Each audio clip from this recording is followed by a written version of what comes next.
Mantan Direktur PT AKB atau GoTo, Andre Sulistyo, mengungkap asal-usul uang Rp 89 miliar dalam persidangan perkara Nadiem Makarim.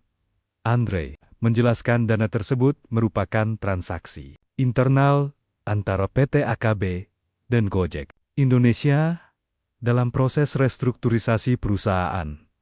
Menurutnya, uang Rp 89 miliar ditransfer sebagai setoran saham baru, kemudian dikembalikan ke PT AKB untuk melunasi utang beserta bunganya. Andre menegaskan seluruh transaksi terjadi dalam ekosistem kedua perusahaan dan didukung bukti bank statement. Saat ditanya, apakah uang tersebut diterima Nadiem atau berasal dari Google, Andre menjawab tegas, tidak. Presiden Prabowo Subianto berencana untuk mengalihkan sebagian keuntungan BPI Danantara untuk mendukung anggaran pendapatan dan belanja negara.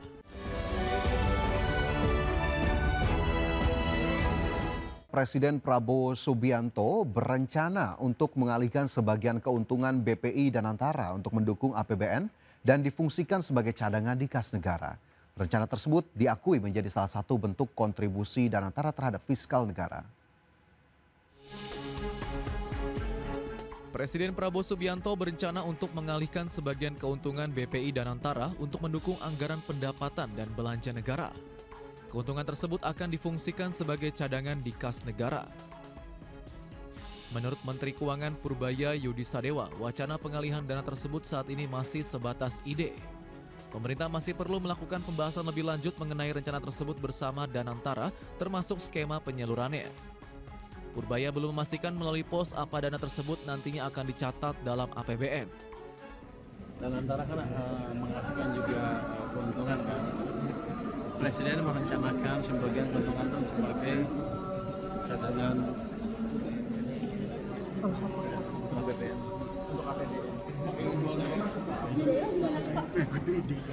Nanti masih dibicarakan dengan. Rencana tersebut diakui menjadi salah satu bentuk kontribusi Danantara terhadap fiskal negara. Tim Liputan IDX Channel. Pemirsa, Injourney bersama Garuda Indonesia menghadirkan program Free Domestic Flight mulai Agustus hingga akhir November 2026 bagi para wisatawan mancanegara. Free penerbangan domestik ke Lombok dan Yogyakarta ini berlaku bagi wisatawan yang melakukan penerbangan ke Bali dan Jakarta.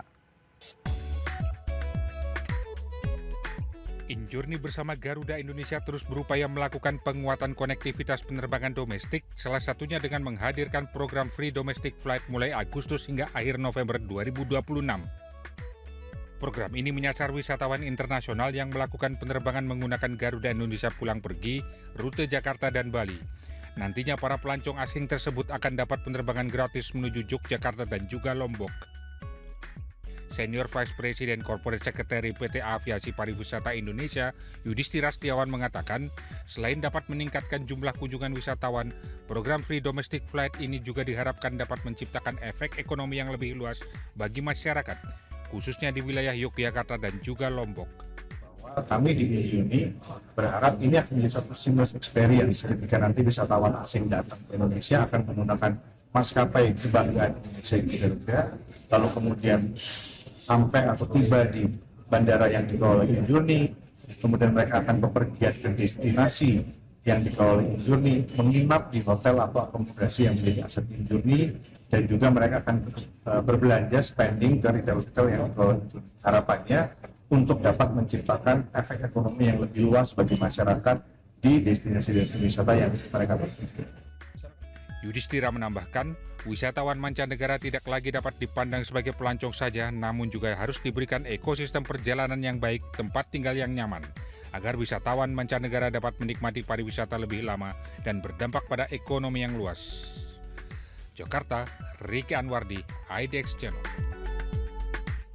Selanjutnya pemirsa, Kementerian Dalam Negeri dan Kementerian Kesehatan meluncurkan layanan digitalisasi akta kelahiran digital melalui integrasi platform Satu Sehat dengan Sistem Informasi Administrasi Kependudukan atau SIAK. Lewat sistem ini akta kelahiran dapat diterbitkan secara otomatis dan dikirim secara daring sesaat setelah bayi lahir di fasilitas kesehatan.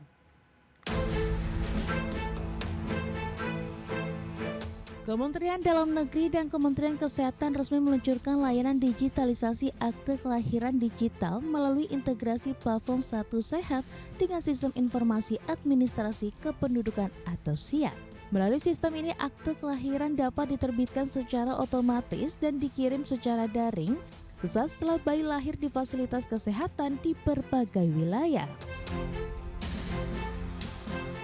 Menteri Kesehatan Budi Gunadi Sadikin menyampaikan bahwa integrasi data tersebut akan mempermudah penerbitan dokumen kependudukan bagi bayi yang baru lahir.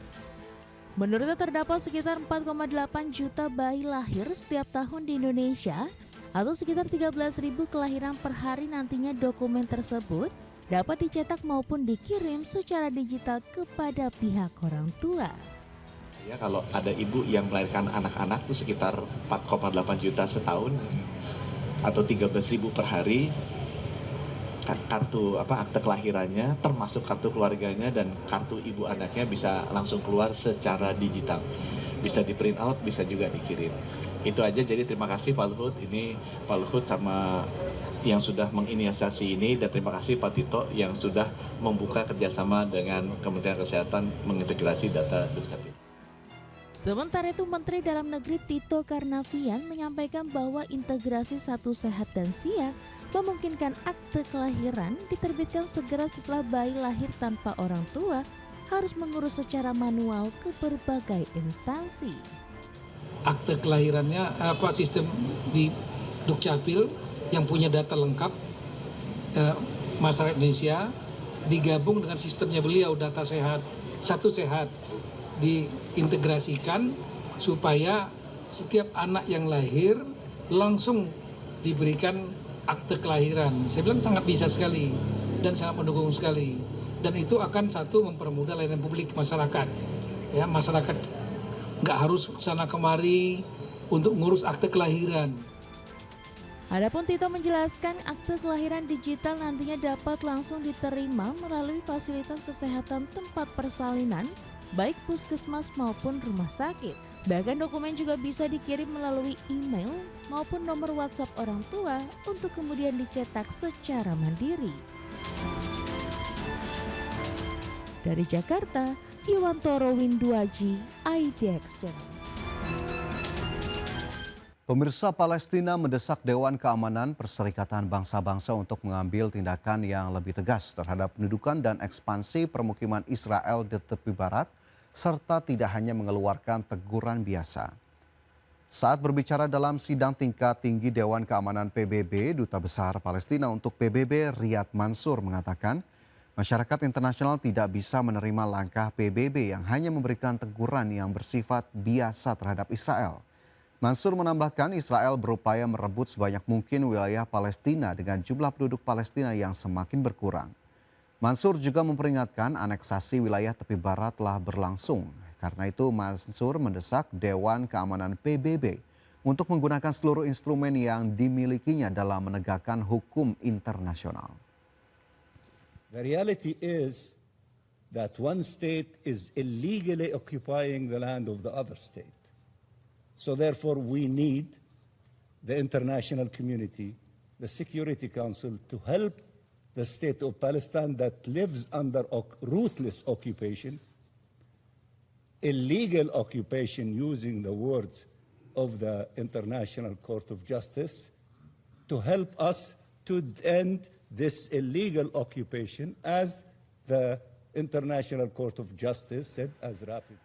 Pemirsa, tingkat kepuasan publik terhadap Presiden Korea Selatan Lee Jae-myung terus menurun untuk pekan keempat beruntun dan mencapai titik terendah sejak dirinya mulai menjabat. Realmeter menunjukkan tingkat persetujuan terhadap kinerja Lee berada di angka 43,3% atau turun 2,6 poin persentase dibandingkan pekan sebelumnya.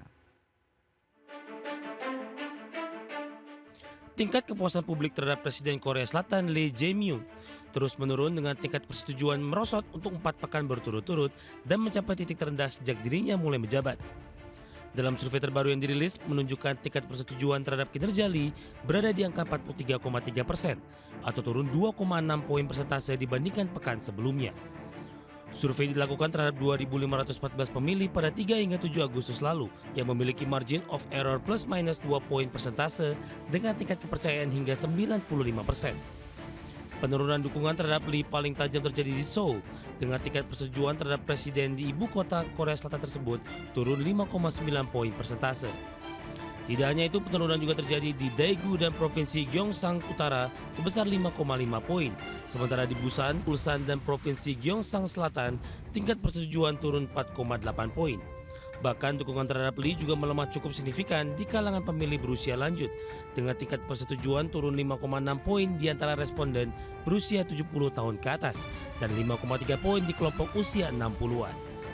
Sejumlah kontroversi dinilai turut mempengaruhi perubahan dukungan tersebut, termasuk terkait perubahan pajak properti, amandemen undang-undang acara pidana, ketidakpastian ekonomi, serta gelombang panas berkepanjangan. Di tengah penurunan tingkat kepuasan terhadap presiden, partai yang dipimpinnya justru masih unggul dalam survei terpisah yang dilakukan Real Matter, dengan perolehan dukungan 44,6%.